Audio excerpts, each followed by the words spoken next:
Hi, and welcome to today's episode. Today we are taking a closer look at one of the most important parts of any modern robot mower, the app. Because let's be honest, even the best hardware can be frustrating if the software isn't good. In this video I will talk you through the Roborock app, show you how it handles mapping, zone management, schedules, mowing settings, and some of the more advanced features that make the Roborock Z150 stand out from the competition. And at the end, I'll give you my thoughts on what's great, what's missing, and what I'd like to see improved. Let's jump in. So this is the map view of the app. You can see my mower is running right now on the front lawn, and the red circles is no-go zones, which is trees and a couple of wells. And if you zoom in a little bit more, you will see the lines that it's been mowing. And as you can see on my map, I have pretty many zones. I have divided my lawn into different zones of them to be able to run it as efficient as possible. And this is my neighbor's lawn with a lot of new trees. And the grey areas that looks like a road is passages where it's traveling between those different lawns. For me, the map is probably the most important screen in the entire app. If the map isn't accurate, anything else suffers. So let's look into how you can edit your map. To get inside the edit view, you press the middle button on the top right side, and it will switch to a landscape view of your map. So here you can see all your different zones. And if you press edit, you can rename, you can add two zones together, you can split the zone into two, you can delete the zone, or you can change the place for the charging station.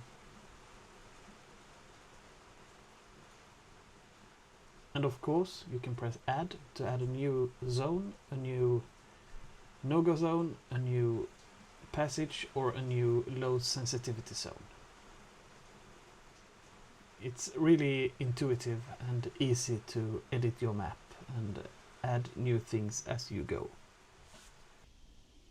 Usually, this is an area you spend some time in the beginning to then almost never use it unless something happens on your lawn.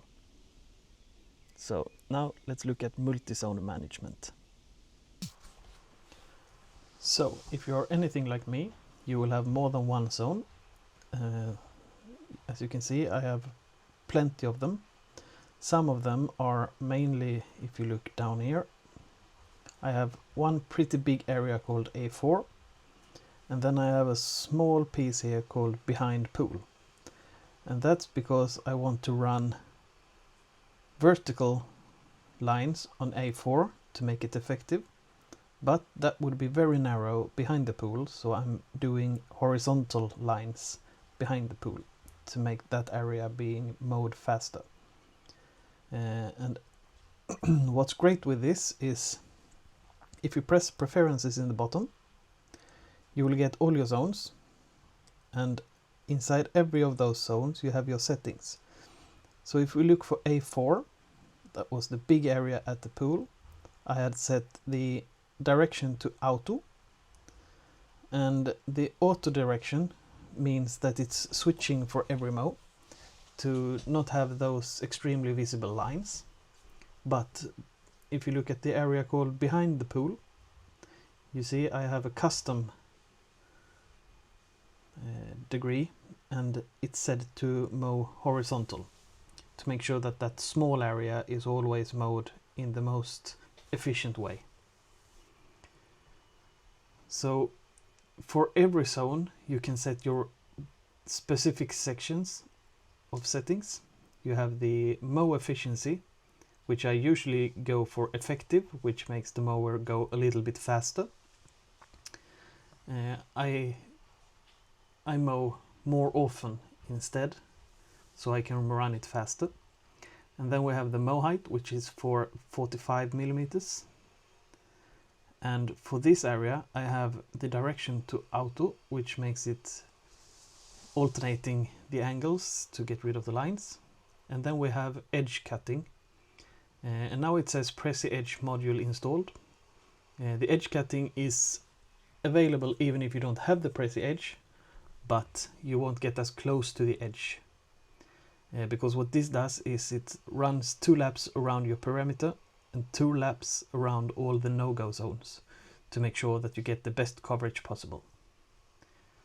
So for every section of your lawn you can have different settings, making it work as the best it can. For example, this zone called A3 is very rough terrain.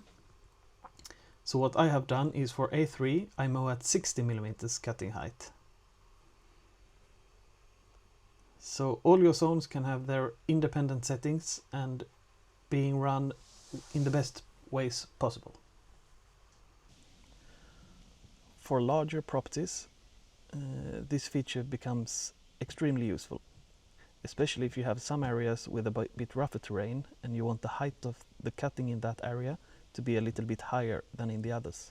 It's also really nice to be able to adjust the height depending on the season, and maybe different areas of your lawn is needing different cutting heights. So it's really good that you can set that per area.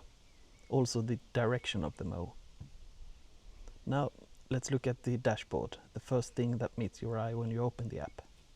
So on this screen you can see how much battery you have, what the mower is actually doing. Mine is right now mowing, and it has been mowing for 340 square meters. You have the ability to pause and send it back to the dock. And if you press on the mower icon, you get to the rest of the settings for the unit. And then if you have more units, you can just swipe and you get, in my case, my vacuum mower. So this is the dashboard. This screen is especially useful if you're away from home and want to have a quick glance on what the mower is actually doing, or just to check the status of it. Now let's look into some of the settings you can do. Okay, so this is your settings menu, and we will start to talk a little bit about the scheduling. So first, to change the schedule, you just press one of the green bars, and you press edit. Then you can see which areas is included in the schedule and which times it's set to be used. And if you look on Wednesday, you see it's 3 other areas. And to create a schedule, you just press on an empty gray box, and then you can drag it out and press add, and then you deselect the areas you don't want in the schedule.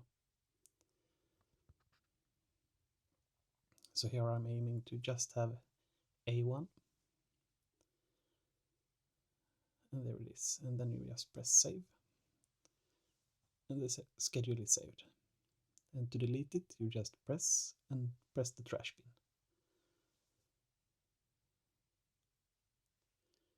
Next up we have the service menu. Here you can see what's needed to be done. You have the underside, the blades, the Prezi Edge, the battery, and the cameras. And the battery is the health of the battery, and on the other things you can see when it's needs to be cleaned. And then you have rain protection, which I have turned off.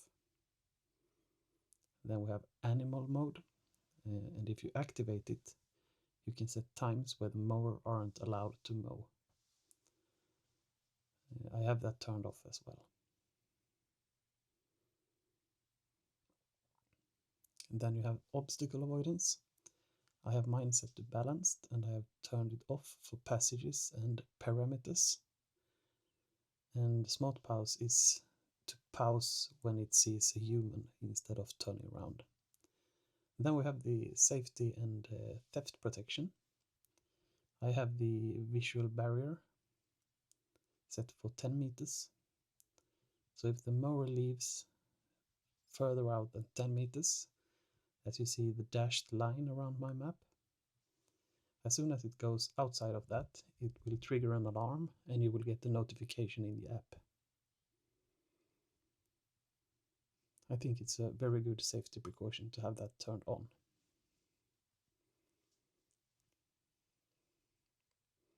And then you can click to see the mower position on a map. So if someone steals it, you can track it real time.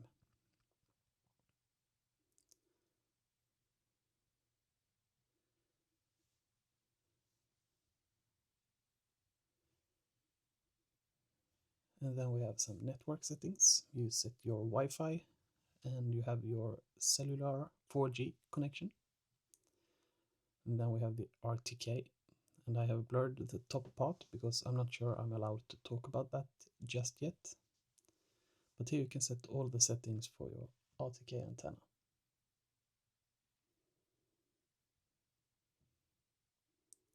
And then you have voice settings. You can change languages. I have mine turned off because I don't see any reason for it to talk.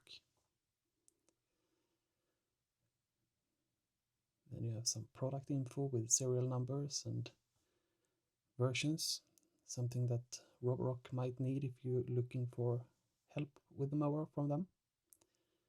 Then you have sharing, so you can share your mower with someone else in your family who also has the app. It's a great way to have more than one people being able to control the mower. And lastly, you have the firmware update.